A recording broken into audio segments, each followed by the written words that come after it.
Okay, so today I'm going to go over some areas of this video that I had a lot of questions about. I put this video out about a year ago and I still am getting a lot of questions on it, so I'm going to go through it and just answer your questions as they come up.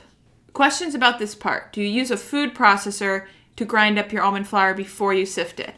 I don't, but I have before. So I have when I used Bob's Red Mill or some other brands that were a little clumpier. But for Kirkland brand from Costco and Blue Diamond and Aldrin Brothers, I never had to use a food processor. So try to get a brand where you don't have to use a food processor so you can skip that step. But I sift it 3 times. So I will show you here, and I do 3 times total. And each time you sift it, the first time you sift it, you'll have more of those chunks, like that much. Throw that away and do not add more back in. That is a big question I get. And it's, do I have to weigh the almond flour and powdered sugar after I sift it to make sure you have enough, because some of it goes out when you sift it, it doesn't all go through the sieve? No, you do not have to. Throw that out. This recipe, that is already accounted for in this recipe. I know that you will have some left out, and that's okay with this recipe. Other recipes I can't speak for, but this one, you will get your first round of sifting, you'll get some, toss it. Your second round of sifting, you'll get less, toss that. And then your third round, you will get even less, throw that out. Okay? So weigh your ingredients first, then you sift them, then you throw out the excess and you don't add any back in. But look how much I'm throwing out there. Around there is good. Don't add any back in if it's around there. If you are liking this video and learning something, hit the like button below. Now, separating the eggs. You have to use a scale. I would not give you the recipe in cups. I don't know if it'll turn out. I still won't.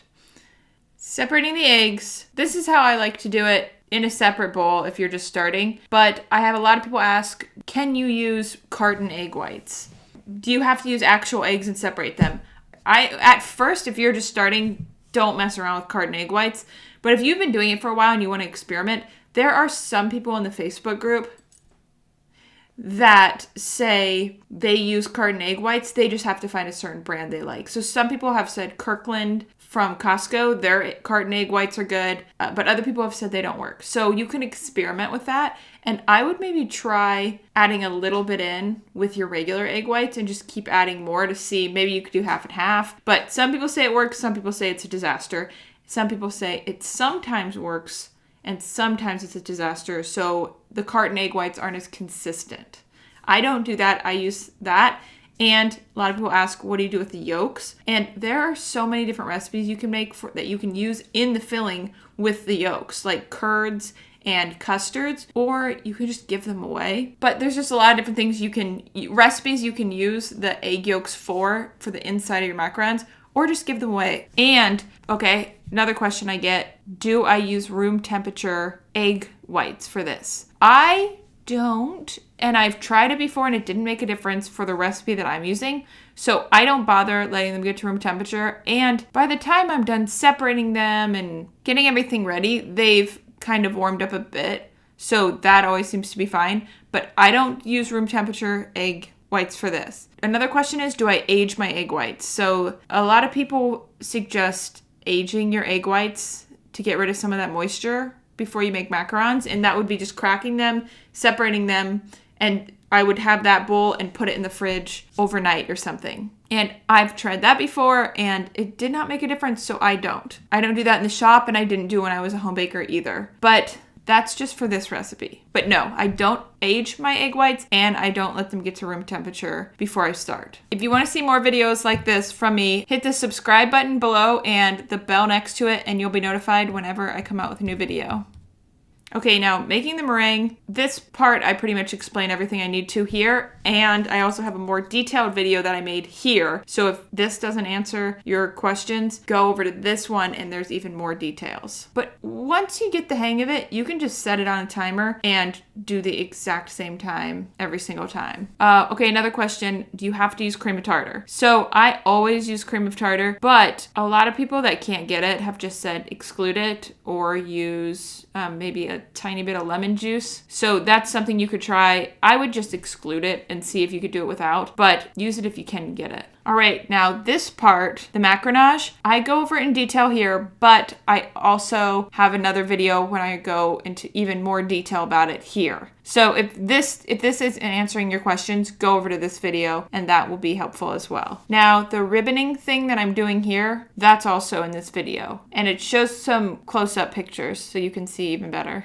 Okay, another question is, if I'm going to pipe them all and I have multiple trays, will the first tray, by the time that's done drying and ready, when the first tray is done drying and ready to bake, will the last ones dry and sit out too long? And if you're doing this full batch of the recipe from this video, that would not be a problem. But if you're in like a really dry climate, if you have a cookie sheet that you can put right on top of the other one, like set the one up and then maybe put like spice bottles around on each corner and then put another tray on top just to kind of keep the airflow off of your pan so it doesn't dry out as quickly. That would be helpful. But in most areas, over drying is not the problem. Under drying is. So also, if that's a problem, you can use a fan on the first tray and not on the last one, so that dries a little quicker and the other ones don't. Okay. And a lot of questions, slip mat over parchment. I don't like parchment just because the bottoms aren't as sturdy. They're kind of wavy and I just don't think they're as stable as with the slip mat, but that isn't something that will make or break your macarons. So there's so many other things you can fix when you're first starting. If your macarons aren't turning out, that's not going to be one of the problems. Fix the other things first, then decide if you want to do parchment or slip mat. And can I let my batter sit, which I said no here, but I still get questions about that. Pipe it all at once. With the French method, if I let it sit out at all, I get sunken macarons and it's just a disaster. So I make sure I pipe everything at once with this recipe. And here's another video that goes into detail about how to pipe the macarons. So if this isn't enough, go to this video. Because it's not as hard as it looks to pipe a perfect circle when you're doing it right. You want to hold it straight down and just squeeze and let it go out on itself instead of trying to pipe the circle like that. You just hold it and squeeze. No, thank you. Much better. Okay, then slam it down a couple times, and also I have a lot of people ask if I go in and poke. So no, I do not do that. A lot of people go in and poke the little bubbles out, but just slam it down a couple times. Who cares? They will be fine. They look fine even if you don't pipe the bubbles. So I mean, once you're making so many, it's hard to go in with each one. You just want to pipe, slam, go. So no, I do not poke all of the bubbles out. I just slam it down a couple times on the counter. Okay, also, what kind of oven is best? That's not really something that has mattered for me. I've used all different kinds. They've all kind of had their own little quirks, but the oven, unless it's like a really bad oven, the type of oven shouldn't make or break your macarons.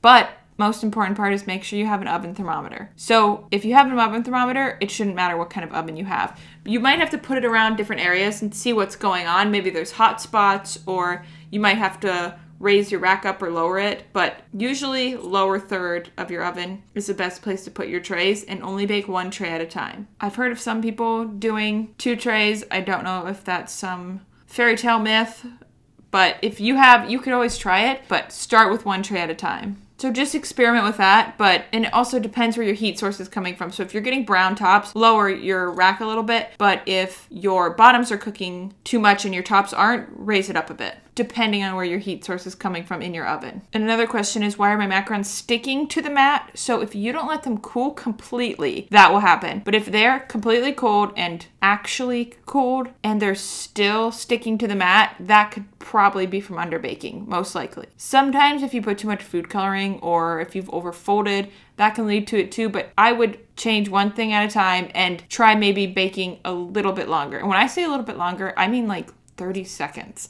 So nothing crazy. Okay? And if you want to start selling your macarons or any baked goods, join the email list below. And I have a course called the Home Bakery Blueprint where you can work with me to start or grow your own home bakery business. Okay, so if you have gone through this video and the other videos I mentioned and the video I'm currently talking about, and you're still having trouble, join the Michelle's Macarons Facebook group. You can join it even if you're not having trouble. It's a free Facebook group. You just have to answer the membership questions, and you can post your questions, pictures of macarons in there, and we'll help you out. You can follow me on Facebook and Instagram. I will put those links in the description. And check out these other macaron videos. Okay, love you, bye.